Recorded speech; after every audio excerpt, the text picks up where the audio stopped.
Bonjour à tous et à toutes. Je suis Valentine Jagneau, chargée de communication à la SAFER Occitanie et j'aurai le plaisir d'animer ce 36e webinaire Parlons Foncier le Direct.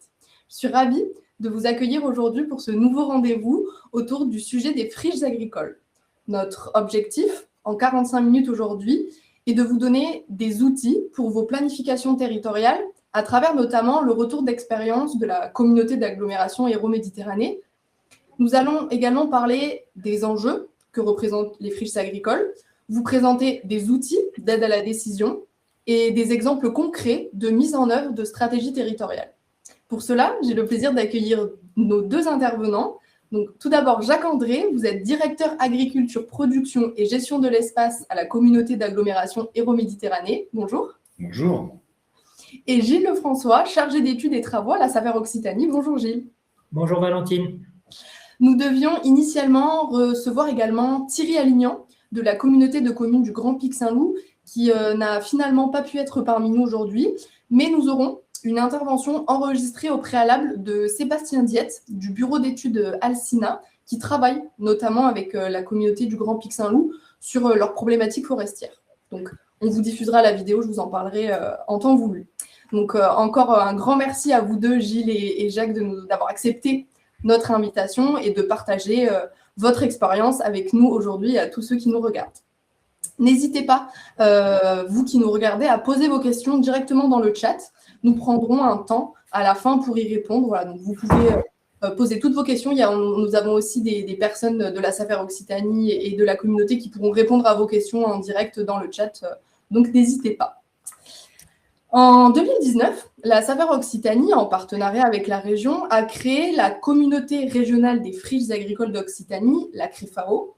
Et cette communauté a pour objectif de rassembler les acteurs du territoire régional en lien avec l'agriculture, l'aménagement durable ou la protection de l'environnement, afin de partager de la connaissance en matière de friches agricoles. Et depuis 2019, donc, l'animation de la CREFAO est assurée par vous, Gilles. Est-ce que vous pouvez nous dire pourquoi la SAFER s'est intéressée au sujet des friches agricoles ? Oui, bien sûr, Valentine. Donc, la SAFER s'est intéressée aux friches agricoles de façon assez logique, compte tenu de son rôle d'opérateur en lien étroit avec les agriculteurs et les collectivités. Depuis une dizaine d'années, en Occitanie, on observe sur certains territoires une progression assez marquée de l'enfrichement. Et c'est un phénomène qui est principalement lié à la déprise agricole, notamment dans les zones non irriguées, et aussi à la rétention foncière sur des secteurs périurbains.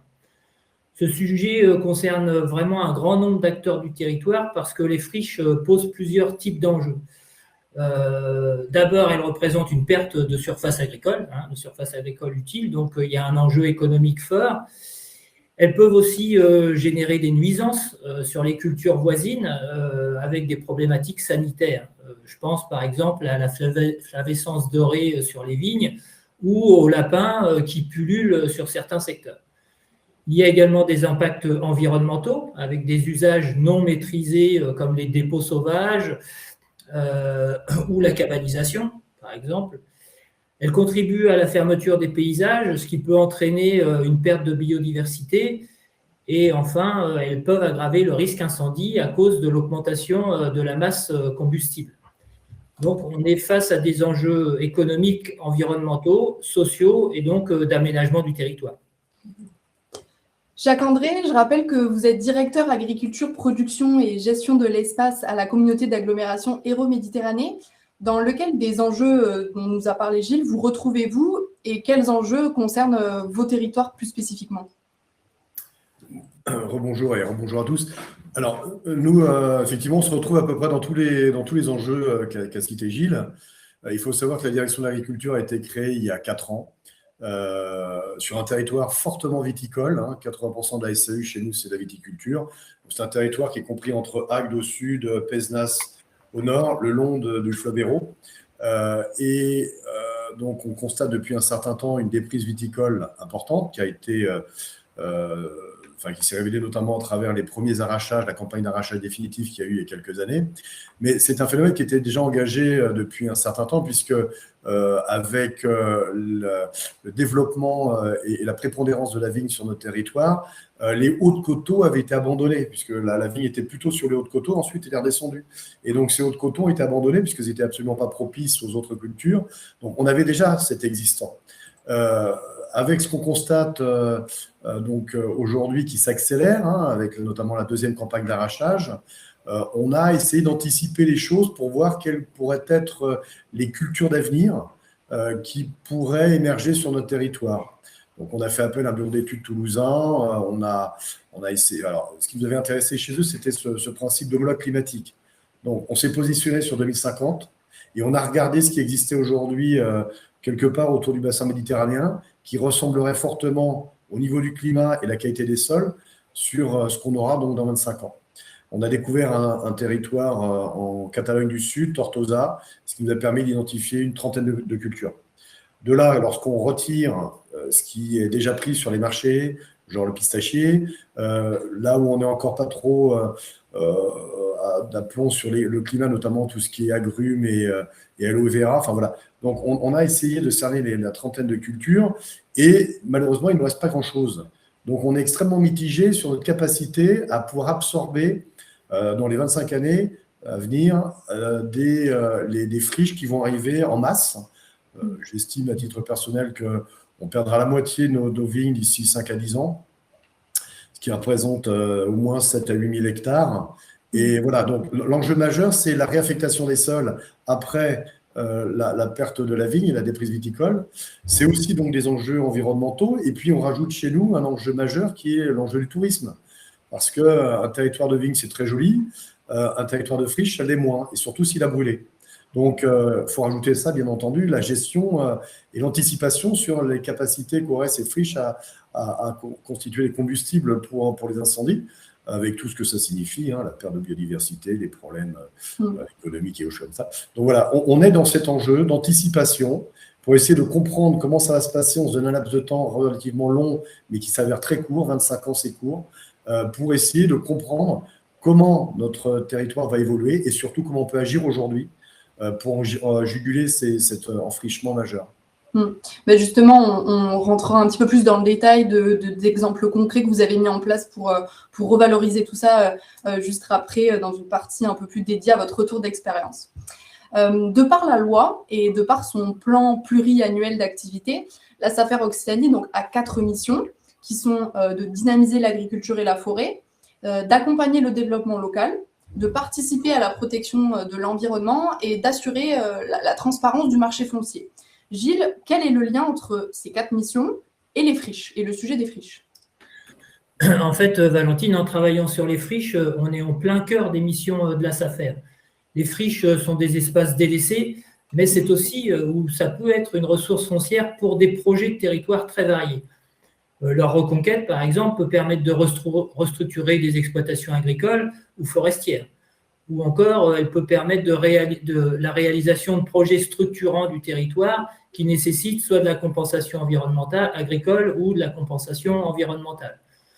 Leur valorisation peut permettre d'améliorer la biodiversité avec une gestion des modes de gestion adaptés, de stocker du carbone, par exemple en les reboisant, de faire de la renaturation lorsque leur usage a été détourné, ou de gérer les risques incendies en les entretenant, en les nettoyant, en les défrichant. Et en réalité, ce sujet il concerne une grande partie de la région Occitanie. C'est pour ça qu'en 2019, en partenariat avec la région, la SAFER s'est pleinement investie et a créé donc, la communauté régionale des friches agricoles d'Occitanie pour essayer de structurer une dynamique collective autour de ces enjeux. Le premier travail que nous avons fait tous ensemble, de façon concertée, c'est qu'on a défini ce que c'était qu'une friche agricole. Et donc, on a posé tous ensemble cette définition. Donc, une friche agricole se définit comme une zone ou un terrain sans occupant humain actif qui n'est en conséquence pas ou plus exploité, ni productif, ni entretenu. Donc, elle résulte de la déprise agricole, je l'ai dit tout à l'heure. Donc, soit c'est un abandon définitif, soit c'est un abandon sur une longue période. Mais donc, c'est contrairement à la jachère qui n'est qu'un temps provisoire de repos du sol. Et depuis 2019, donc, chaque année, la SAFER anime des groupes de travail sur des thématiques diverses et variées autour des friches. Et notamment, depuis 2019, on a animé 4 groupes de travail. Le premier qui s'intitulait Friches et environnement. Le deuxième, friches et planification. On a également travaillé avec un groupe de travail sur les espaces à potentiel pastoraux et sylvopastoraux. Et en ce moment, on est en train de travailler sur la problématique, sur un groupe de travail qu'on a intitulé friches et irrigation.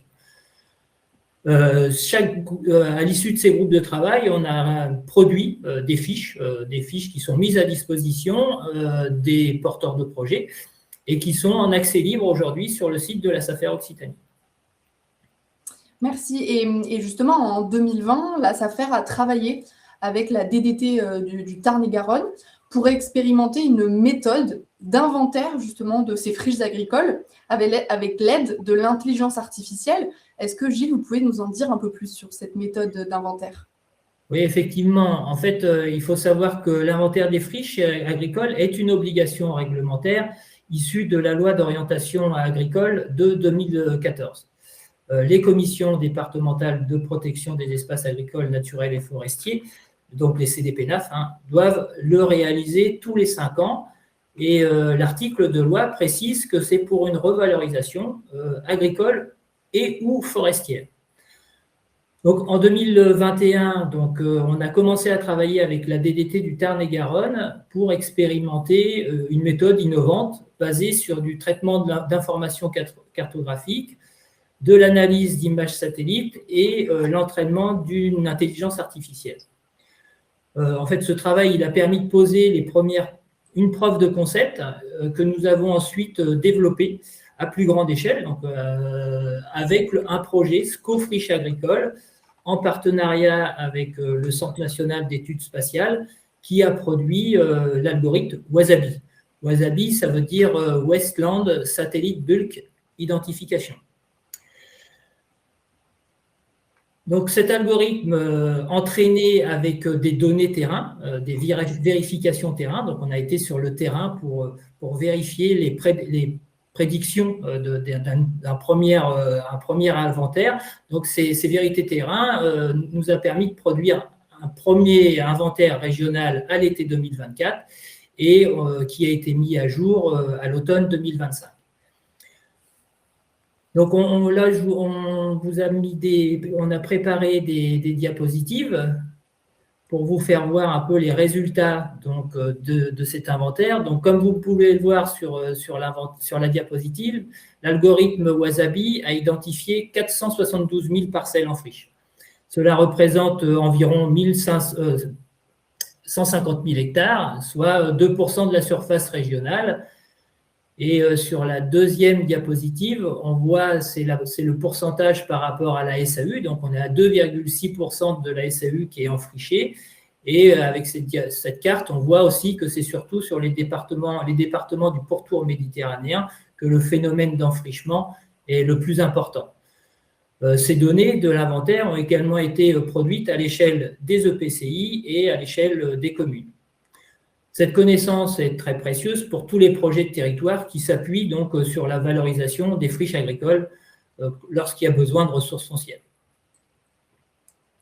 Merci Gilles. Donc pour ceux qui n'arrivent pas à afficher, il vous suffit en fait de cliquer sur le média. Vous avez une petite fenêtre qui descend. Il y a écrit une nouvelle slide est lancée. Vous pouvez cliquer sur voir ou si vous êtes en grand écran, il vous faut passer en écran plus réduit pour pouvoir cliquer sur le média. Pour les prochaines slides, merci. Et donc, Gilles, je suppose que de disposer donc, de cet inventaire, ça constitue une réelle opportunité pour les collectivités qui veulent se lancer justement dans des projets de requalification de leurs espaces. Est-ce que cet inventaire est disponible à tous ? Comment les collectivités, il y en a beaucoup qui nous regardent aujourd'hui, peuvent en bénéficier de cet inventaire ? Oui, alors cet inventaire, c'est un vrai levier pour les collectivités. D'abord parce qu'il permet un gain de temps considérable, parce qu'il permet de visionner, d'avoir une vision globale de l'enfrichement du territoire. Ça permet aux maîtres d'ouvrage de se concentrer plus rapidement sur les stratégies foncières et les actions opérationnelles à mettre en œuvre. Donc, l'accès se fait via une solution qui s'appelle EasyFriche, qui permet donc d'avoir accès à l'inventaire des friches. Et cet inventaire, il est possible de l'extraire, d'extraire la donnée.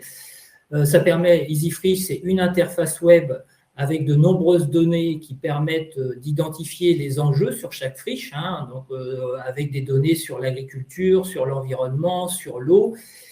Et EasyFriche, c'est aussi une application mobile pour aller vérifier sur le terrain et qualifier plus précisément la friche.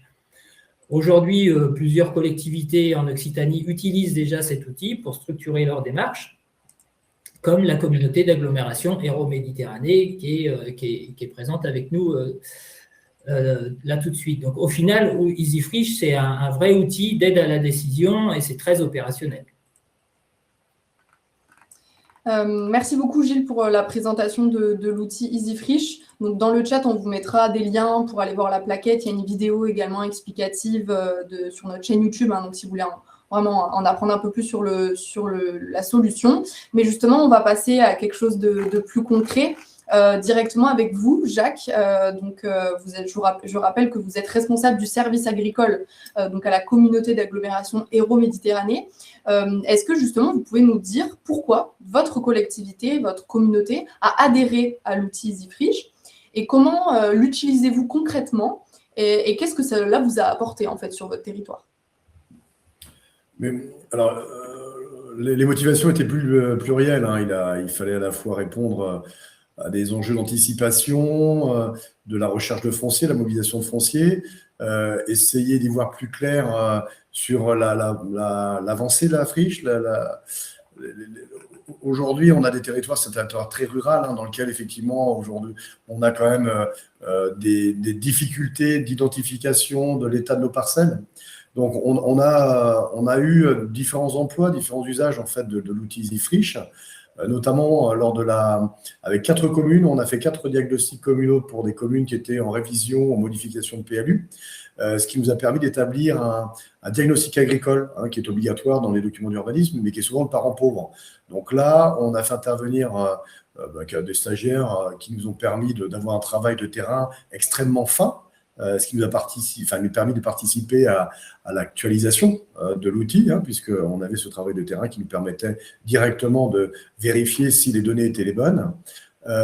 Et donc, ça a permis aussi à la collectivité d'intégrer ce document dans son plan local d'urbanisme et de pouvoir anticiper également un certain nombre de choses. Ce qui fut le cas, par exemple, pour la commune de Vias, qui est au bord de la mer, avec une problématique de hausse de niveau de l'eau, d'érosion du trait de côte, excusez-moi.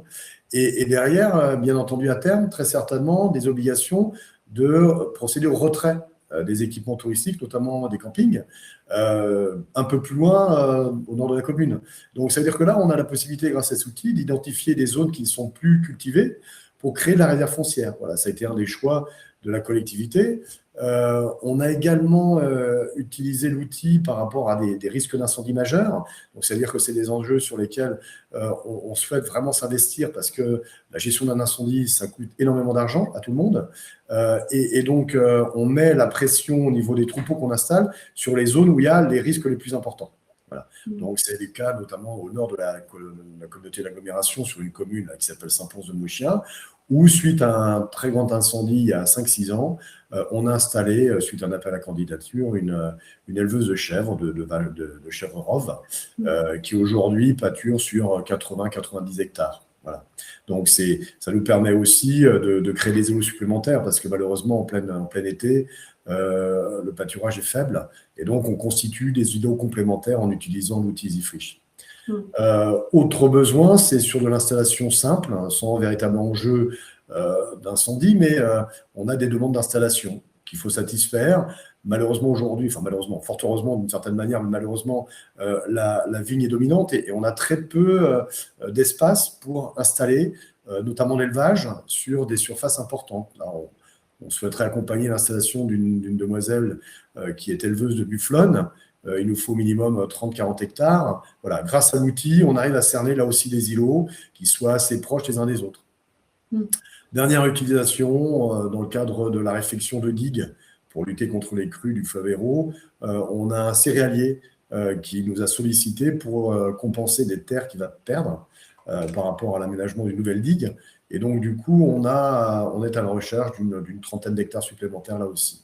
Vous voyez, donc c'est un outil un peu multiforme pour des usages pluriels qui nous permettent à la fois d'anticiper, mais aussi de gérer au mieux les risques majeurs sur notre territoire, notamment les incendies. Et derrière tout ça, c'est l'esthétique, c'est le paysage de notre territoire. Un paysage vide n'a qu'un intérêt touristique mineur. Dès qu'il est occupé par des troupeaux, par de la vigne ou par d'autres cultures, on renforce de l'attractivité du paysage et donc de l'attractivité touristique du territoire. Donc concrètement, là, ce que vous nous dites, c'est que donc l'outil Zifriche, au début, la première étape, c'est le diagnostic. Voilà, ça vous permet de faire une cartographie un peu de votre territoire, de voir ce qui est possible de faire. Et ensuite, avec l'aide de la SAFER et des personnes qui sont à ce service-là, de vraiment de passer à l'action et de les remobiliser. C'est ça, c'est à la fois de l'anticipation et c'est un outil d'aide, enfin de vigilance. On sait qu'il y a des endroits qui sont plus sensibles que d'autres, si on peut trouver des affectations. Et ne serait-ce que procéder, quand je vous parlais d'élevage tout à l'heure, moi j'ai quasiment la conviction que dans quelques années, on ne sera plus forcément sur de l'élevage de production, mais sur de l'élevage d'entretien. Donc ça veut dire que là aussi, il faut trouver les endroits sensibles qui risquent de déclencher des incendies pour les entretenir régulièrement et éviter donc tout risque d'incendie. Et donc là, donc, comme je le disais, on a beaucoup de personnes qui sont sur ce webinaire qui travaillent dans des collectivités. Que leur diriez-vous, voilà, ces collectivités, ces agents du territoire qui hésitent à adhérer à l'outil, voilà, qu'est-ce que vous leur direz, vous qui l'avez vraiment utilisé et que vous l'avez approprié au fil des mois? Je dirais qu'il ne faut pas hésiter. Hein. On a vraiment un outil qui est performant, puisque la difficulté qu'on avait, c'était vraiment l'identification des friches selon leurs différents niveaux d'évolution. Mais quand vous êtes au sol, sur de l'horizontal, c'est compliqué. C'est compliqué de rentrer sur des parcelles qui sont profondes et des secteurs qui sont déjà très enfrichés.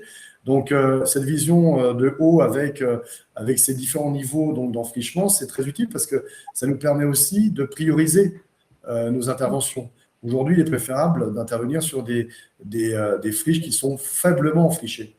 C'est beaucoup plus compliqué, beaucoup plus cher, chercher des mots simples, cher, quand il s'agit d'un enfrichement qui est déjà très organisé, qui est très ancien. Vous avez des sous-bois aujourd'hui, on les laisse faire, c'est-à-dire qu'il y a des enjeux environnementaux, on n'y touche plus. Par contre, on sait que ça peut cramer. Merci beaucoup, Monsieur André, d'avoir illustré la valorisation de l'inventaire des friches wasabi à travers vos projets de planification et de reconquête agricole et environnementale, on l'a vu. Nous allons compléter votre expérience par celle d'un autre territoire concerné, lui, par de forts enjeux de risque incendie. Hein. Vous l'avez fini sur ce thème-là. Gilles, est-ce qu'avant de diffuser l'intervention de Sébastien Dietz, président du bureau d'études Alcina et expert forestier, voilà, dont je vous parlais, on l'a enregistré au préalable de ce webinaire, est-ce que tu peux nous parler de l'intérêt de valoriser l'inventaire des friches dans le cadre d'un plan d'action vraiment spécifiquement pour la défense des forêts contre les incendies? Oui, Valentine. En fait, avec le temps, les friches évoluent vers des formations arbustives et qui sont très combustibles. De plus, souvent, elles se situent dans des zones d'interface entre espaces naturels et zones habitées, ce qui en fait des points sensibles en matière de départ de feu. Les pompiers les appellent des mèches, d'ailleurs, les friches. C'est l'appellation des pompiers. Donc, disposer d'un inventaire qui géolocalise les friches permet donc d'identifier ces zones à risque et d'agir pour limiter donc les continuités entre ces espaces de végétation abandonnée et les massifs forestiers. Une grande majorité des départs de feu se démarrent en zone agricole. Donc, d'où l'intérêt d'avoir une visibilité de ces friches sur l'espace agricole. Donc, c'est un outil, l'inventaire, c'est un outil stratégique pour construire des plans de massifs de défense des forêts et de protection des populations contre les incendies. Donc, d'ailleurs, à ce sujet, la SAFER a été associée aux réflexions du plan départemental de défense des forêts contre les incendies de l'Hérault. Et donc, on peut aussi accompagner les collectivités pour intégrer ces enjeux dans leur plan de massif. C'est ce qu'on va voir avec la communauté de communes du Grand Pic Saint-Loup. Et puis aussi au niveau des communes, pour les accompagner sur l'élaboration de leur plan de prévention des risques incendies de feux de forêt. Parce qu'on a ce qui s'appelle les PRIF. D'accord, merci beaucoup Gilles. Donc comme je vous l'expliquais, on va vous diffuser donc, la vidéo, l'extrait qu'on a enregistré avec Sébastien Diette. Donc comme pour le média, ça va apparaître sur votre écran, vous pouvez cliquer pour visionner et on reprend le direct dans 5 minutes. C'est comme à la télé, on part en duplex. Bonjour Monsieur Diette, votre bureau d'études est spécialisé pour accompagner les collectivités dans la gestion du risque des feux de forêt et vous travaillez avec un autre bureau d'études qui s'appelle Varusen qui a développé une méthode innovante pour identifier les actions prioritaires d'un plan de massif. Est-ce que vous pouvez nous en dire un peu plus sur les objectifs et qu'est-ce qu'un plan de massif? Bien, bonjour à toutes et à tous. Bonjour Valentine, merci de me donner la parole. Alors, un plan de massif DFCI, donc plan de massif de défense des forêts contre les incendies, c'est un document de planification donc relatif à la prévention des feux de forêt à l'échelle d'un massif ou à l'échelle d'un territoire forestier. Chose un petit peu particulière dans l'exemple que l'on va aborder aujourd'hui, c'est que généralement, à l'échelle du sud-est de la France, un plan de massif DFCI traite prioritairement des questions d'équipement DFCI. Et donc les équipements DFCI, ce sont essentiellement les pistes DFCI qui permettent l'accès des secours et les citernes, les points d'eau. Dans l'exemple que l'on traite aujourd'hui, une particularité, c'est qu'on est dans le département de l'Hérault et la question des équipements DFCI, donc des pistes et des citernes, dans ce département est gérée à l'échelle départementale par le conseil départemental. Donc, c'est un point que l'on n'a pas à traiter dans la rédaction d'un plan de massif à l'échelle d'un massif ou d'un territoire. Et ça nous permet de nous concentrer sur d'autres aspects de la prévention des feux de forêt, et notamment la question de l'aménagement du territoire, et plus particulièrement des liens entre la forêt et l'urbanisme, et la forêt et l'agriculture. Concernant le plan de massif DFCI de la communauté de communes du Grand Pic Saint-Loup, c'est la 3e génération de plan de massif, puisque le premier a été rédigé en 2006, le second en 2014. Et l'actualisation de ce plan de massif se déroule en 2 temps. On est actuellement en train de finaliser l'état des lieux du territoire, qui va aboutir sur la définition des orientations stratégiques. Et puis pendant le second semestre 2026, on travaillera sur le plan d'action opérationnel de ce plan de massif. Merci pour ces explications. À titre expérimental, dans le cadre d'un programme d'action avec la région Occitanie, la SAFER vous a mis à disposition les inventaires des friches agricoles et celui des espaces à potentiel pastoraux et sylvopastoraux non gérés. Comment vous comptez les valoriser ? Alors, ces données qui ont été mises à disposition par la SAFER vont être utilisées, valorisées à plusieurs étapes de ce plan de massif. Dans la première étape actuellement de l'état des lieux, cette information, notamment sur les friches, est importante parce qu'elle traduit une dynamique sur le territoire. Elle traduit une dynamique de recul de l'agriculture, d'enfrichement. Et pour nous, c'est une information qui est particulièrement importante parce qu'elle traduit une évolution de l'occupation du sol. Sur ces sols, on a une dynamique d'enfrichement, donc d'augmentation du niveau de biomasse combustible, information qui est pour nous importante à prendre en compte puisque ça induit une évolution de l'aléa feu de forêt. Donc voilà, dans un premier temps, à l'étape de l'état des lieux, c'est déjà une donnée qui a son importance. Et on va ensuite l'utiliser dans la mise en œuvre des actions stratégiques, des actions prioritaires. Donc concrètement, le travail qu'on a mené avec le bureau d'études Varusen a permis d'identifier sur le territoire les secteurs qui sont stratégiques, au sens où ce sont des secteurs sur lesquels on vise à réaliser des aménagements qui permettront d'éviter le passage d'un feu de forêt. L'objectif, c'est de réussir à stopper un feu de forêt sur ces secteurs stratégiques. On va avoir sur ces secteurs stratégiques une stratégie qui va globalement viser à la réduction de la biomasse combustible. Et pour réduire cette biomasse combustible, on a différentes pistes de travail. On a une piste forestière, une piste sylvicole, mais on va également avoir une piste pastorale, donc le développement de l'activité pastorale et sylvopastorale sur ces secteurs stratégiques. Et en ça, la donnée sur les secteurs pastoraux ou sylvopastoraux non gérés est importante, Et puis enfin, on va avoir une piste sur la remise en culture des friches, puisque sur certains secteurs prioritaires, on souhaite éviter cet enfrichement et la remontée du niveau de biomasse combustible. Donc, on va travailler dans notre plan d'action opérationnel à la remise en culture de ces surfaces.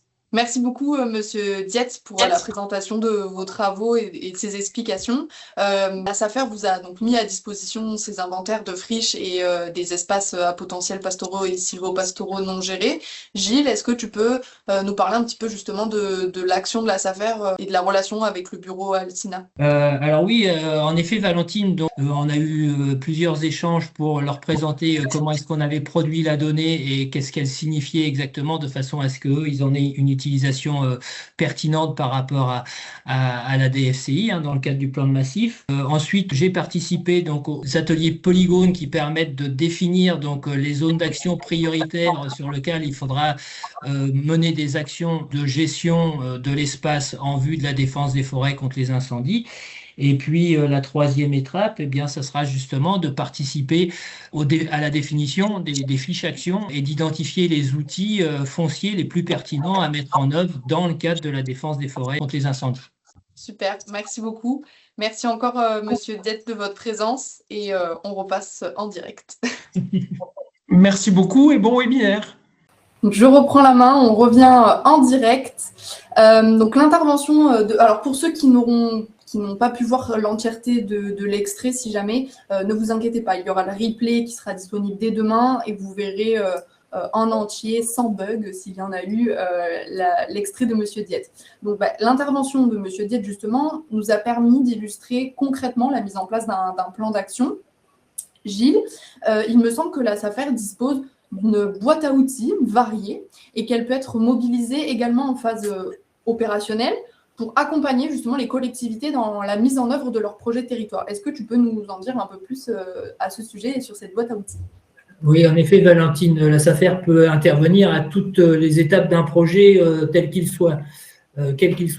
Pour commencer, dans la phase de diagnostic avec la spatialisation des fonctionnalités de l'espace, l'identification des enjeux, la définition des stratégies foncières adaptées au projet et aussi adaptées au contexte foncier du territoire. Mais on va aussi beaucoup plus loin, en phase opérationnelle. On peut mobiliser un outil de veille foncière qui s'appelle Vigifoncier, qui permet d'anticiper et d'éviter les détournements d'usage, hein, des projets qui ne sont pas compatibles, des projets de particuliers qui ne sont pas compatibles avec les projets de la collectivité, du territoire. On peut faire aussi de l'animation foncière, on contacte les propriétaires pour trouver des solutions de mise à disposition ou de vente, des solutions qui permettent de concilier à la fois l'intérêt particulier du propriétaire et puis l'intérêt de la collectivité.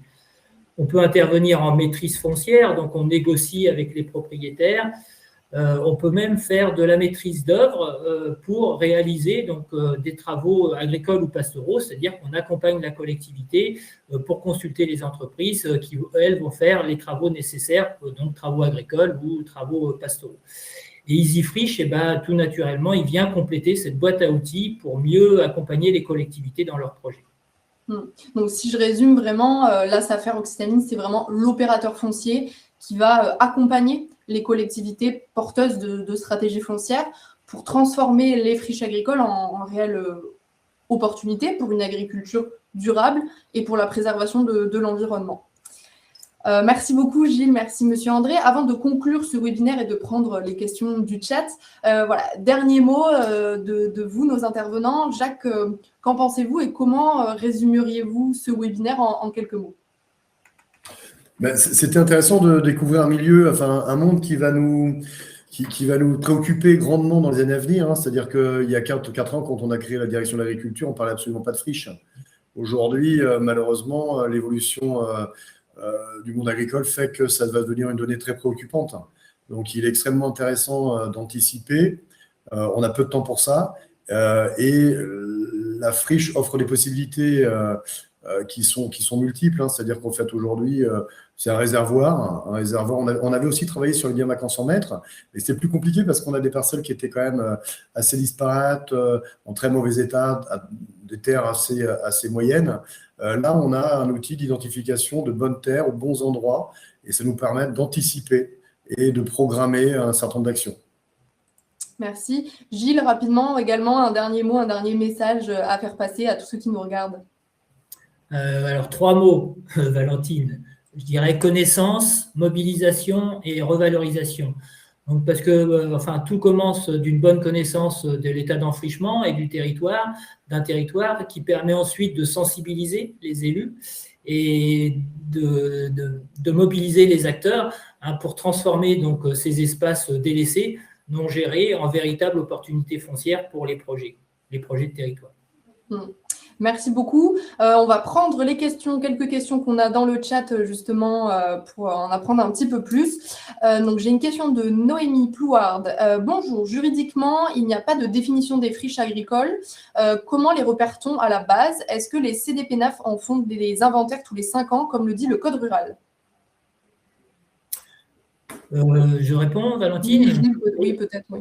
Alors, certaines DDT qui avaient les compétences en interne l'ont fait, ont réalisé cet inventaire. Je pense à la DDT, donc la première avec qui on a travaillé, le Tarn-et-Garonne, la DDT de l'Hérault aussi, je dirais même que c'est même la première avec qui on a travaillé tout au début.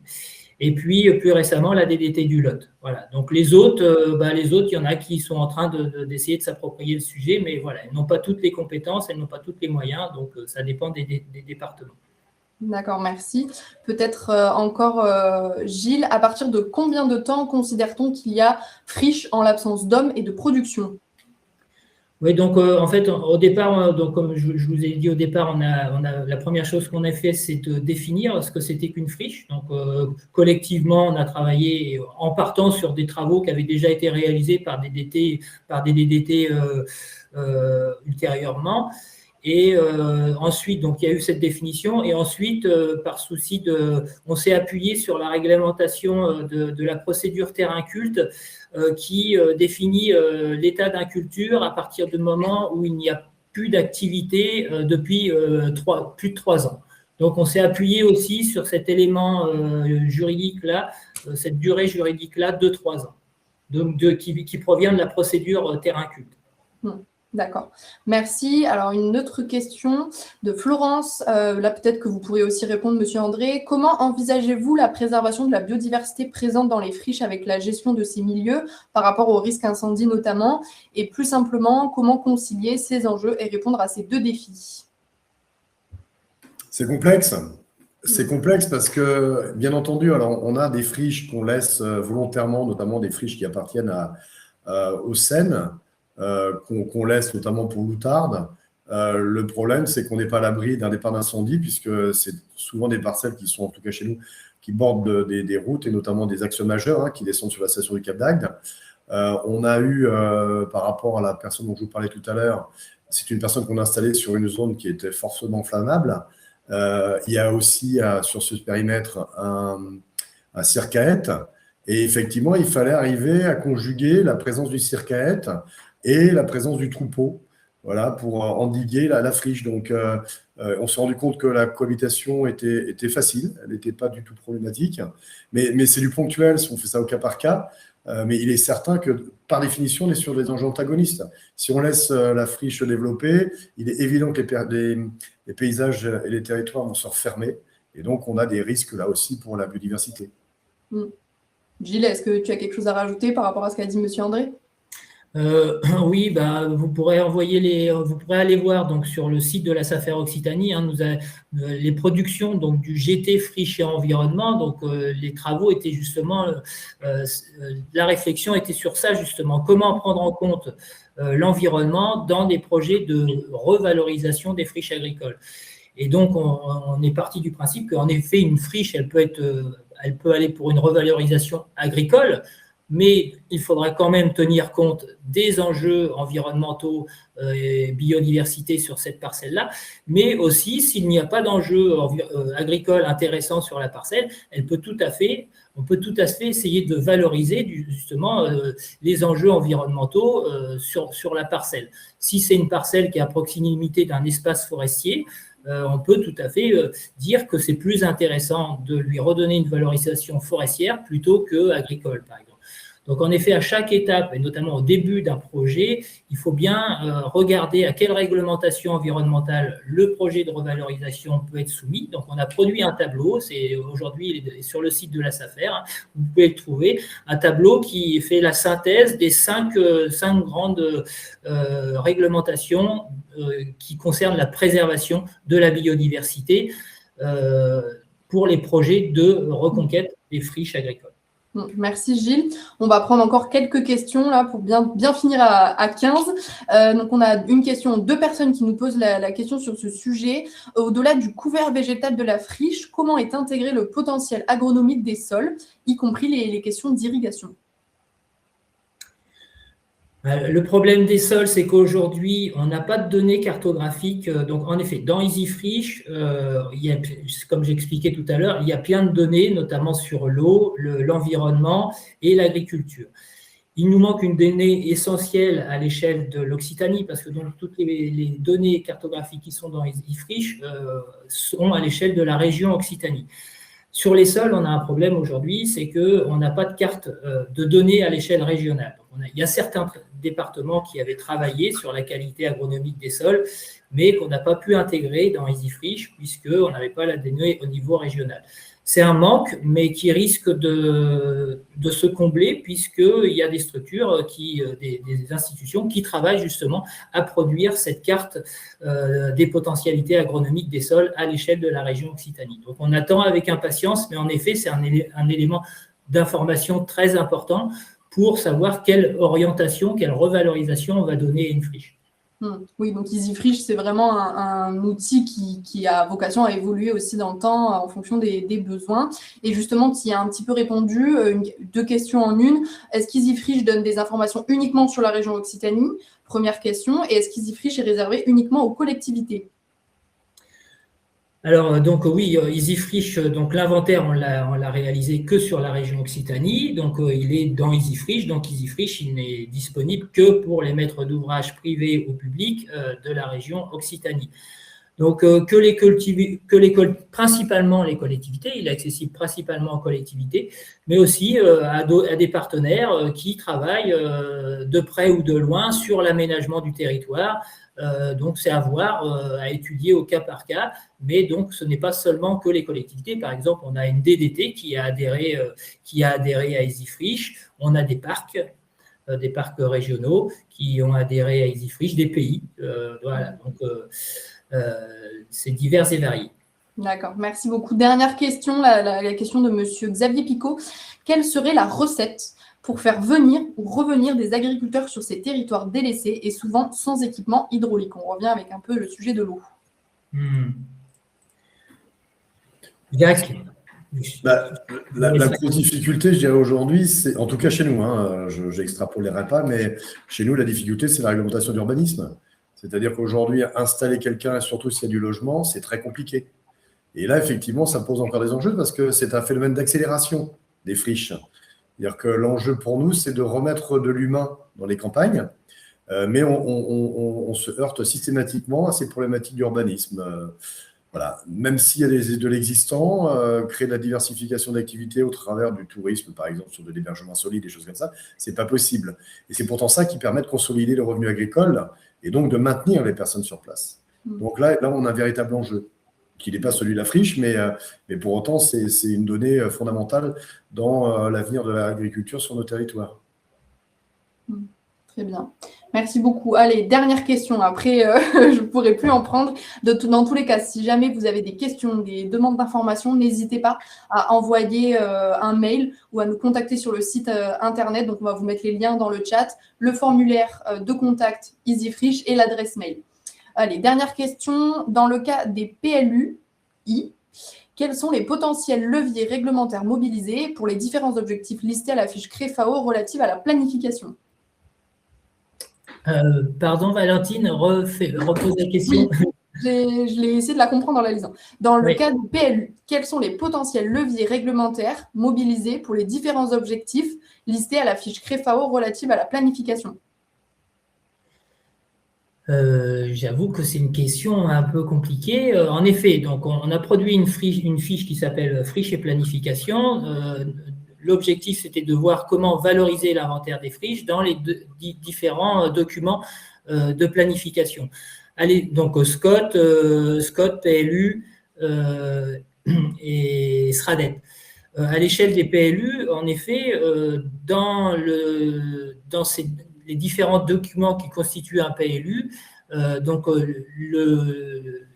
collectivité peut fixer des objectifs de reconquête des espaces agricoles ou de préservation des espaces agricoles, et d'avoir la connaissance de l'inventaire des friches sur le territoire. Ça permet d'identifier des espaces qui sont particulièrement en dynamique d'enfrichement, on va dire, et du coup d'essayer de les préserver davantage dans le document d'urbanisme en zonant l'espace en zone agricole protégée. Et il y a d'autres documents de planification aussi qui permettent de renforcer la protection de l'usage agricole sur un territoire. C'est les zones agricoles protégées et les périmètres de protection des espaces agricoles naturels et naturels en zone périurbaine. Très bien, merci Gilles, je suis obligée de vous couper voilà, je m'excuse pour qu'on puisse finir à temps. Merci à tous nos intervenants, donc à Gilles Lefrançois et Jacques-André, je vais y arriver, d'avoir participé à ce webinaire et pour ces échanges vraiment riches et concrets. Merci à vous tous et toutes pour votre participation et vos nombreuses questions. Nous avons donc parlé tout au long de ce webinaire de la CREFAO et je peux d'ores et déjà vous annoncer en avant-première que le prochain webinaire de la CREFAO se tiendra le 15 octobre prochain. Il permettra notamment de présenter le site internet de la CREFAO. Voilà, il y aura un espace dédié pour tous ces sujets-là qui compilera un ensemble de documentation sur le sujet des friches ainsi que des retours d'expérience d'autres collectivités. Donc, on vous met dans le chat le lien pour vous inscrire. Justement, ça pourra répondre à de nombreuses questions que j'ai vues passer dans le chat. Voilà, ces webinaires sont vraiment riches et proposent plein de ressources. Bientôt sur nos réseaux sociaux, je vous invite à suivre les réseaux de la Safari Occitanie. On a tourné une vidéo justement avec vous, Monsieur André, sur le terrain pour vraiment illustrer en images tout ce dont vous nous avez parlé pendant ce webinaire sur notamment la chèvrière que vous avez installée sur la commune de Saint-Pons-de-Mauchien, si je ne me trompe pas. Donc, vous pourrez la retrouver bientôt sur nos réseaux sociaux. Restez connectés. Le formulaire Contact EasyFriche aussi, voilà, on vous a mis les différents contacts. N'hésitez pas, si vous avez des questions, on est là pour y répondre. Donc, je remercie encore une fois nos intervenants pour leur partage, à vous tous pour votre attention. Et avant de nous quitter, si vous avez 30 secondes pour répondre au questionnaire de satisfaction qui va apparaître sur votre écran, vous pouvez cliquer dessus. Il y a 3 questions. Si vous avez notamment des sujets que vous voudriez voir abordés dans un prochain webinaire Parlons Foncier le direct. Nous sommes vraiment à votre écoute et en attente de vos recommandations. Donc, vous pourrez rester informé des prochains rendez-vous, de nos actualités. Ça se passe sur les réseaux sociaux. Le replay de ce webinaire sera disponible dès demain sur notre chaîne YouTube. Voilà, si vous voulez revoir certains passages, vous pourrez retrouver ce replay demain, comme tous les autres replays des autres thèmes que nous avons abordés. Nous avons une grosse bibliothèque avec plus de 35 webinaires. Donc, n'hésitez pas à y faire un tour. Et je vous souhaite à tous une très bonne journée. Au revoir.